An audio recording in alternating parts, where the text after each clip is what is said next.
peminta properti turun signifikan, mulai dari gedung perkantoran sampai apartemen. Bisnis properti terpukul sejak awal tahun, makin berat saat gelombang kedua COVID diikuti kebijakan PPKM. Harga apartemen selama 2 tahun terakhir tidak bergerak alias flat. Permintaan apartemen di tahun 2021 menurun drastis secara year to date. Tidak ada unit tambahan baru pada kuartal 3 tahun ini. Sementara itu, stok apartemen di Jakarta saat ini ada sekitar lebih dari 217.000 unit dengan penjualan tidak memuaskan. Sama dengan apartemen, harga gedung perkantoran juga tidak bergerak, apalagi dengan belum aktifnya kegiatan perkantoran.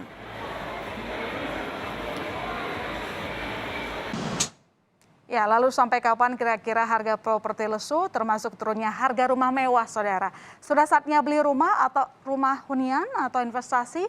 Kita berdialog malam ini dengan Senior Associate Director Research Colliers International Indonesia, Ferry Salantoso. Malam, Pak Ferry. Selamat malam, Mbak Ilona. Iya, kalau saya lihat dari hasil surveinya di situ menunjukkan harga properti itu cenderung flat ya. Kemudian mungkin kantor juga demikian. Untuk ke depan, apakah harga ini masih akan melanjutkan tren penurunan dari hasil survei? Jadi ada dua kemungkinan. Kita bicara sampai akhir tahun 2021 karena memang ini masuk ke siklus yang terendahnya ya. Kalau di properti itu kan ada siklus. Jadi sekarang kita masuk yang terendah. Artinya masih ada potensi untuk bisa turun sampai akhir tahun dengan catatan bahwa ada lagi gangguan dari seperti yang kemarin terjadi bulan Juli gitu ya. Jadi artinya PPKM diperketat lagi dan itu akan menambah beban di properti. Tapi kalau asumsi bahwa sekarang sudah mulai tidak terlalu ketat lagi PPKM, kemudian bergerak kegiatan ekonomi bergerak lagi, harusnya tahun 2022 itu menjadi momentum untuk properti bisa recover atau pulih kembali gitu. Oke, artinya harga properti tahun depan baik apartemen, rumah tapak maupun perkantoran mungkin akan naik ya di tahun depan. Signifikan atau tidak? Kalau dibilang signifikan sebenarnya kita gradual ya, karena juga kan penurunannya dari awal juga secara gradual. Jadi kalau kita untuk melihat harga kembali normal mungkin butuh waktu beberapa bulan ke depannya setelah awal 2022. Oke, tapi kalau kita lihat secara tren nih Pak Ferry, untuk harga properti yang ada saat ini, apakah menjadi level terendah yang ada? Betul, sekarang ini masuk ke level terendah. Karena waktu sebelum COVID terjadi, kita proyeksikan harga terendah itu tahun lalu sebenarnya. Tapi karena COVID berkelanjutan, sekarang ini sudah mencapai titik bottomnya. Jadi artinya ini bagian dari siklus terbawahnya. Harapannya adalah setelah siklus, kan tidak selalu di bawah ya, akan ada pergerakan. Dan sekarang mungkin dalam posisi jam 6, harapannya tahun depan sudah mulai jam 7 gitu.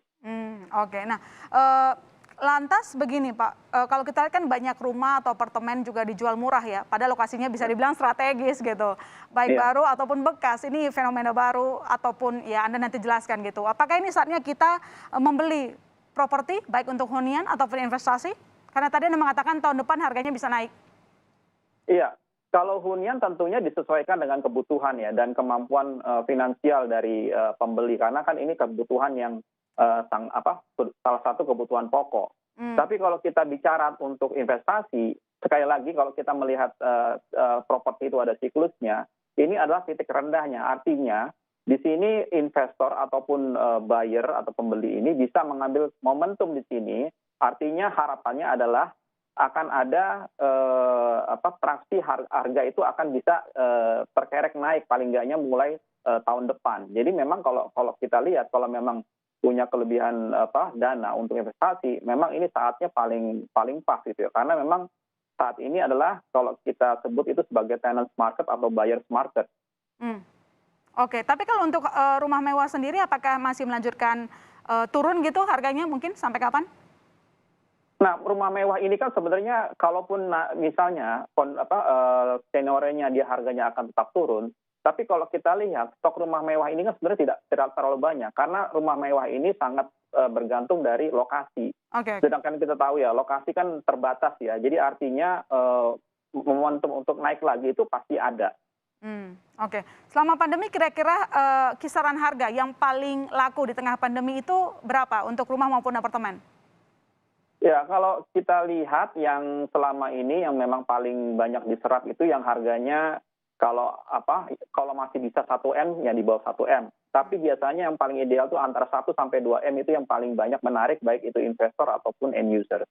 Oke, itu digabungan ya, paling banyak mungkin Ya, hunian karena harganya lebih murah begitu. Nah, kalau untuk ya. memutuskan beli properti di tahun ini, Pak Ferry, Anda melihatnya lebih untung mana sebagai konsumen, beli apartemen atau beli rumah?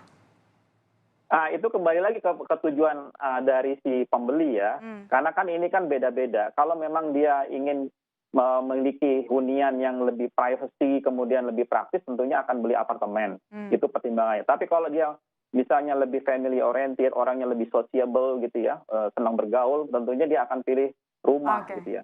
Oke, lantas lebih baik beli yang baru atau yang bekas? Karena kalau beli baru kan ada semacam keistimewaan KPR murah misalnya kan? Iya. Ya tentunya kalau beli baru pasti kita, untuk rumah-rumah yang ready stock akan mendapatkan insentif relaksasi PPN itu. Itu tidak terjadi untuk rumah-rumah yang sudah second ya.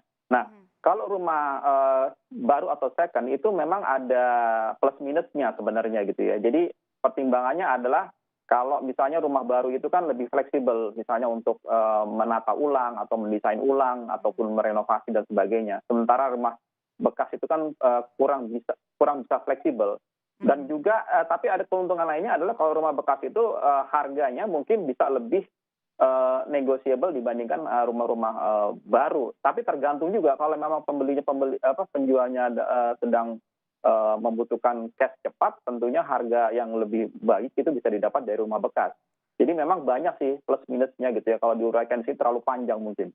Baik, terima kasih Pak Ferry. Semoga dialog kita bisa menjadi jawaban untuk mereka-mereka yang tengah mencari hunian ataupun investasi. Karena tadi Pak Ferry menyebutkan mungkin tahun depan harga properti akan kembali membaik. Ya Ya, tidak signifikan, tetapi pasti lebih mahal gitu. Terima kasih Pak ya. Ferry telah bergabung di Berita Utama. Selamat malam, sehat-sehat selalu.